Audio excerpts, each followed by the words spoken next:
Where are you going? Where are you going? Where are you going?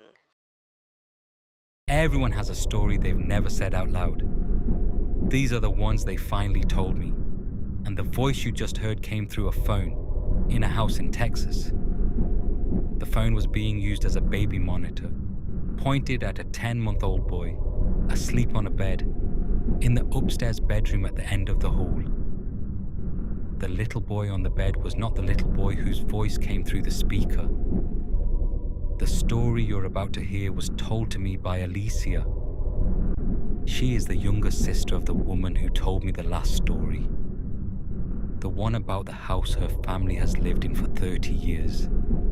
The house her mother had cleansed 15 years ago by an old woman who walked the rooms barefoot and would not stop at the door at the end of the upstairs hall. The woman who said, before she left, a boy must never sleep in that room.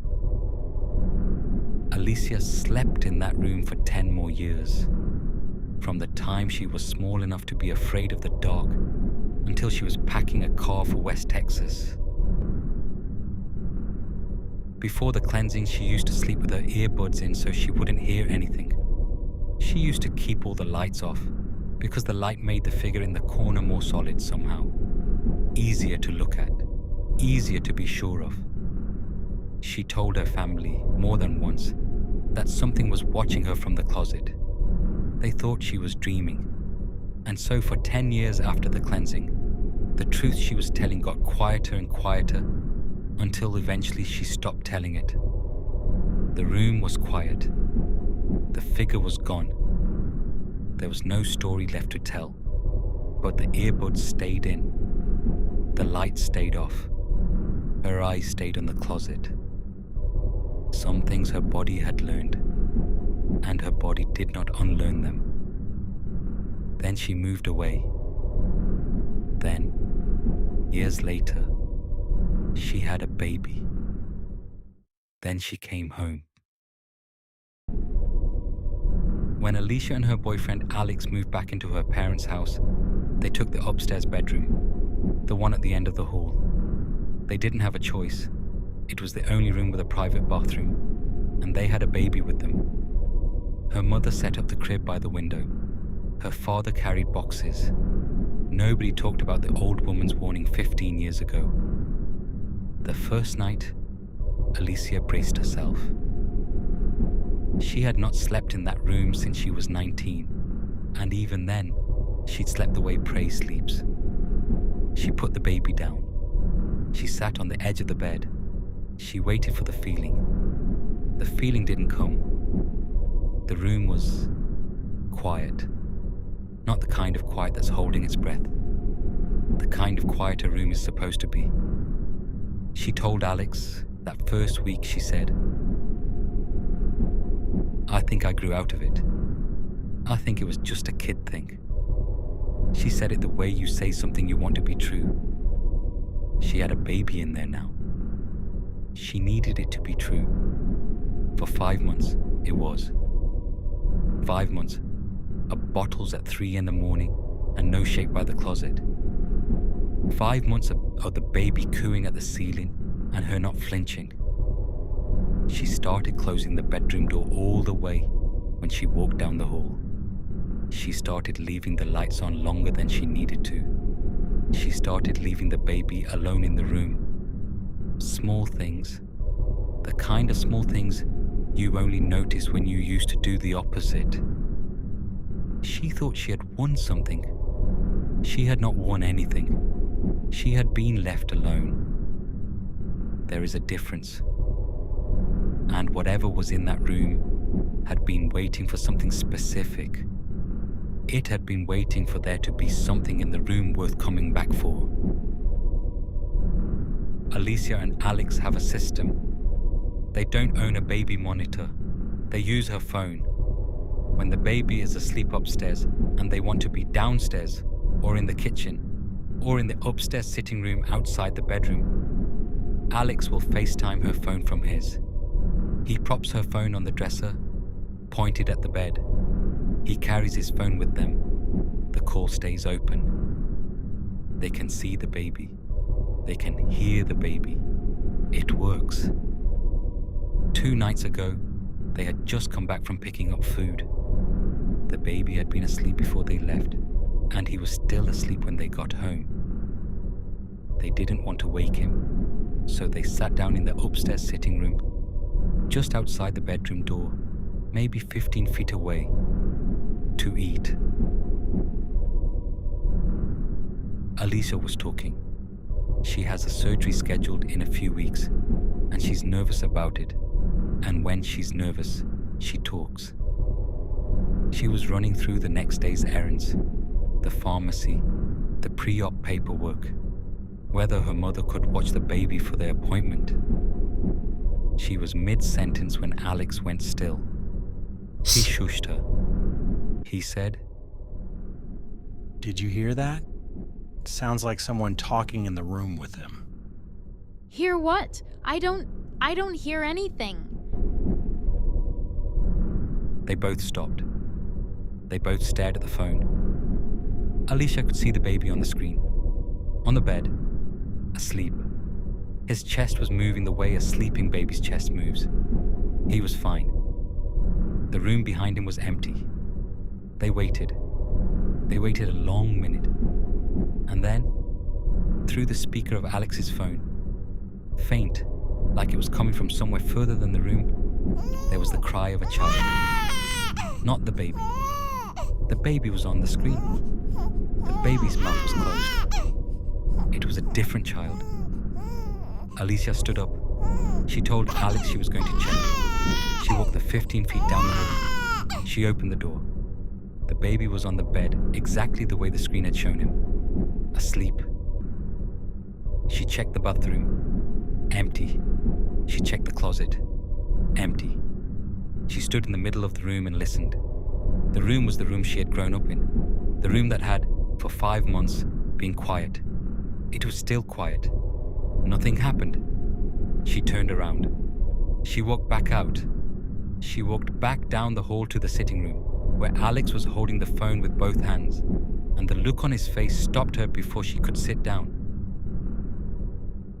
She said, What's wrong? He didn't answer right away. He was looking at the phone the way you look at something you want to put down but can't. He said, "You didn't hear it?"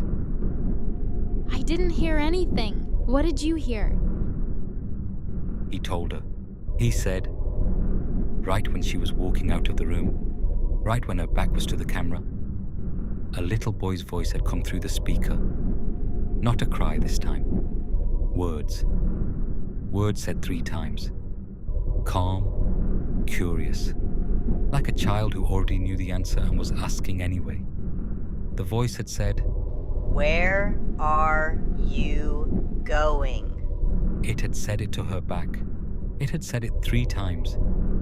And then, while Alex was still telling her this, while his hands were still shaking around the phone, they both heard a sound from the bedroom down the hall. A small electronic chirp. The kind of sound a children's toy makes. Lights, a little tune. And then, underneath the tune, very quietly, laughter. The laughter of a child.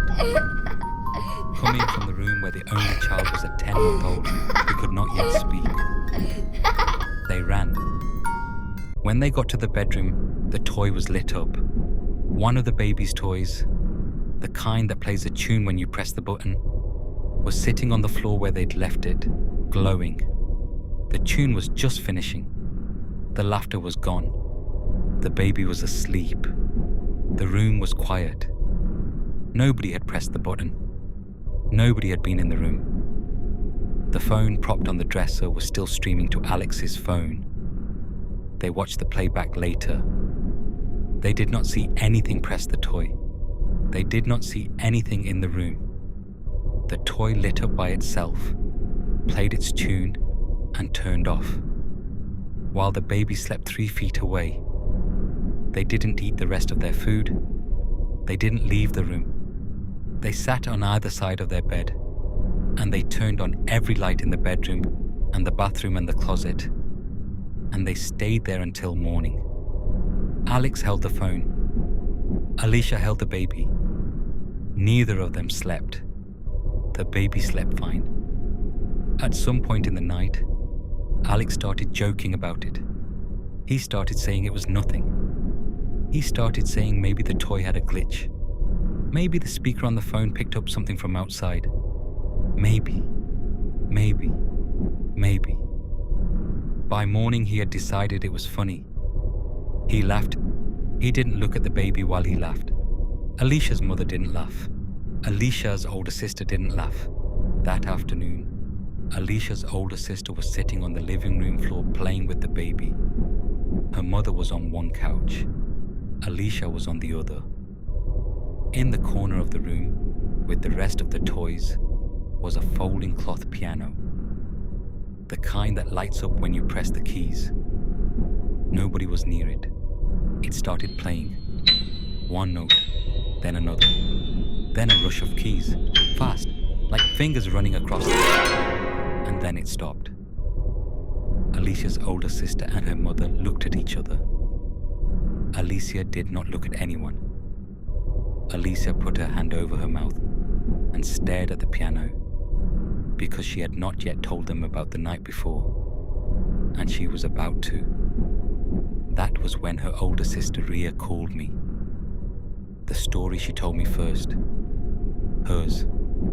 The one about the house and the cleansing and the old woman and the brother. The brother she has not named in any of this, because saying his name out loud in that house has, historically, been a thing the family has been careful about. His name is Caleb. He was 7 years old when the entity in that house called him by name, on a tape, in a voice that wasn't his. He is grown now. He does not live there anymore. The cleansing held for 15 years. It is not holding anymore. Caleb is not the youngest male in that house. Not since 5 months ago. 5 months ago, a 10-month-old boy moved into the bedroom at the end of the upstairs hallway. The bedroom the old woman said no boy should ever sleep in. He has been asleep in that room every night for 5 months. And the thing in that room has been very, very quiet. Watching, waiting, learning the shape of him. 2 nights ago it spoke. Alicia is terrified. She wants to leave. Alex thinks it's funny, but he is the only person in that house who didn't grow up there. And the people who did grow up there are watching him laugh and saying nothing, because they know what laughing looks like when you're trying to convince yourself. Here is what I keep coming back to. The thing in that house attaches to the youngest boy. It did it once already. It said his name on a tape 15 years ago, and an old woman walked the rooms barefoot to get it out. She told them, keep the boy out of that room. They did.